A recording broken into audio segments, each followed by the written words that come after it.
கிறிஸ்துவுக்குள் பிரியமுள்ள சகோதர சகோதரிகளே, பலந்தரும் தேவன் எபிசோட் 1902 கர்த்தரை துதிக்கிறேன், மகிமைப்படுத்துகிறேன்.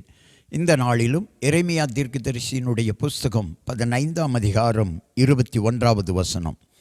நான் உன்னை பொல்லாதவர்களின் கைக்கு தப்புவித்து உன்னை பலவந்தரின் கைக்கு நீங்களாக்கி விடுவிப்பேன். நான் உன்னை விடுவிப்பேன். இயேசு விடுவிக்கிற ஆண்டவர், கர்த்தர் விடுவிக்கிறவர். இன்றைக்கு அநேக தங்கள் வாழ்க்கையில் சிக்கி தவித்து கொண்டு விடுபடுவதற்கு முடியாமல் பலவித பிரச்சனைகளிலே சிக்கி தவித்து கொண்டிருக்கிறார்கள்.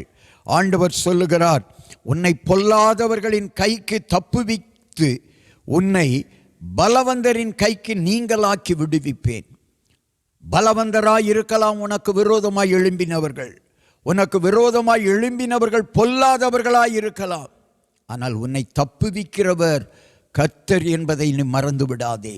எந்த சூழ்நிலையிலும் அவர் உன்னை விட்டு ஹல்லேலூயா விலக மாட்டார். உங்கள் இருதயம் கலங்காதிருப்பதாக. பெரிய பிரச்சனைகளா, ஹல்லேலூயா, பொல்லாதவர்களின் கூடாரமா, நீ பயப்படாதே. உன்னை தப்புவிப்பதற்காக ஆண்டவர் இருக்கிறார். உன்னை பாதுகாப்பதற்காக ஆண்டவர் இருக்கிறார். அவர்களுடைய கைக்கு நீங்களாக்கி விடுவிப்பதற்காக கர்த்தர் இருக்கிறார். கண்களை மூடி ஜெபிக்கலாம்.